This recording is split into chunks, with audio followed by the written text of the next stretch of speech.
Hey guys and gals, welcome to this week's pre-foreclosure tip of the week. Chris the Drummer Bowes, Bob LaChance. Chris had a great Nashville gig drumming last week. Fun times. Fun times, nice. We're not even going to ask him about the stories right now. Yeah. But anyway, we have three things we want to go over today on this week's pre-foreclosure daily grind. One of them is going to be on a Wachovia short sale acceptance letter and some very interesting things that they put inside there.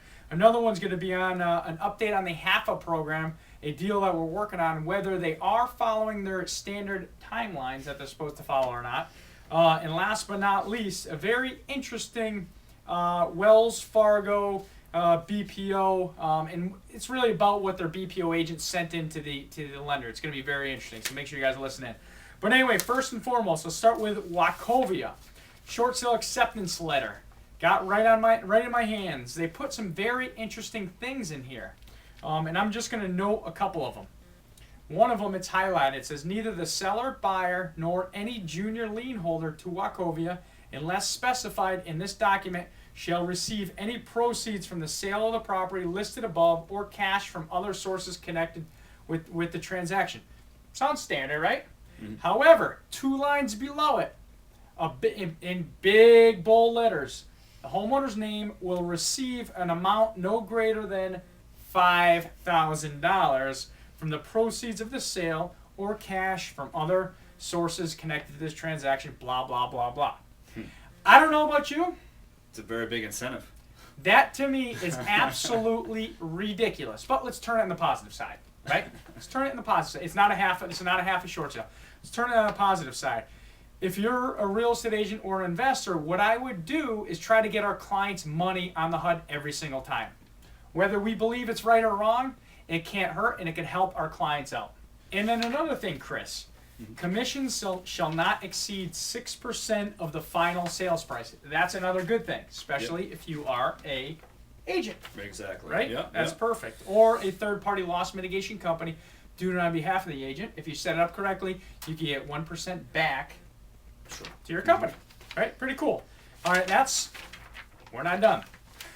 We'll go to the back. And this is extremely important, especially for all the wholesalers or short sale buying resellers and investors out there. Mm-hmm. Wachovia's acceptance of short sale proceeds is contingent upon there being no other pending escrow transaction involving the future transfer of the property listed above upon completion of the short sale. If such future transfer is contemplated or such escrow is pending, then the short sale demand shall be null and void.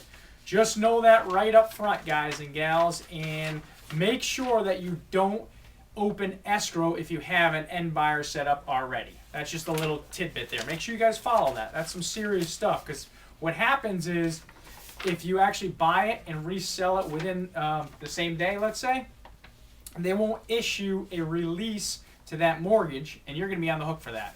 Whether you have title insurance or not, guess what? It'll come back to you. So just look out for that. All right, what was our next? Our next one was the HAFA, Chris. Yeah. What's going on with our HAFA property? First of all, who's this property with?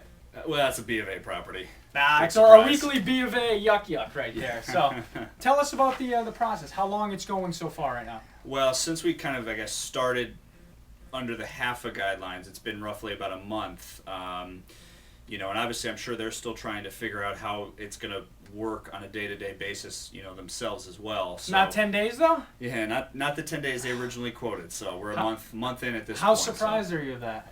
Not at all surprised. Okay. I'm personally shocked. I can't believe that the HAFA timelines are just not what they're supposed to be. Well, I know, because you got the 2 ingredients for something like this to happen: a government-related thing and a B of A-related thing. So, oh, yeah, exactly.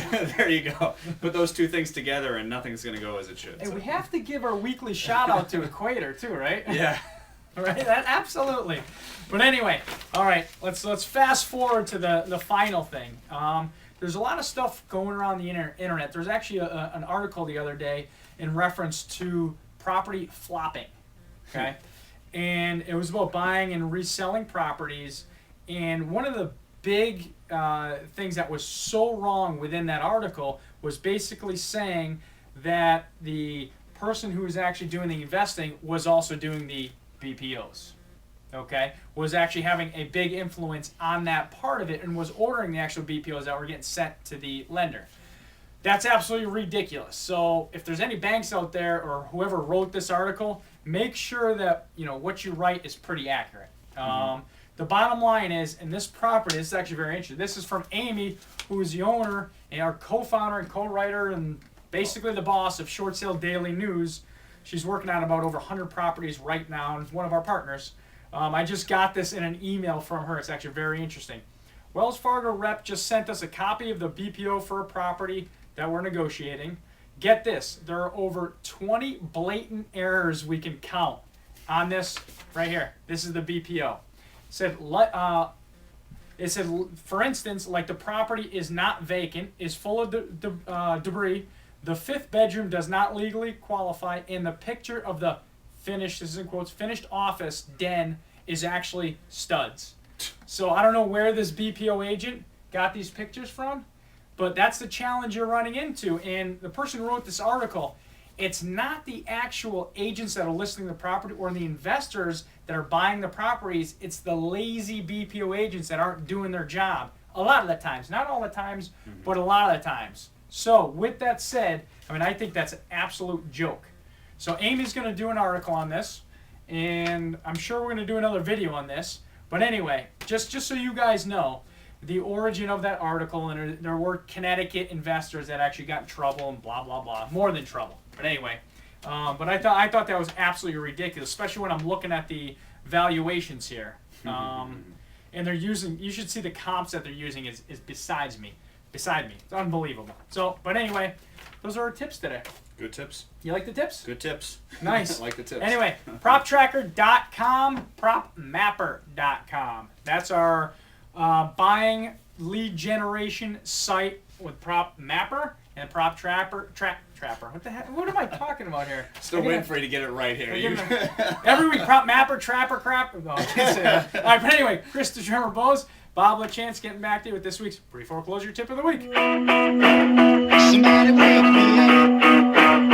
Somebody wake me up, yeah. Somebody please wake me up. Whatever happened to the butterflies? Whatever happened to the summertime and the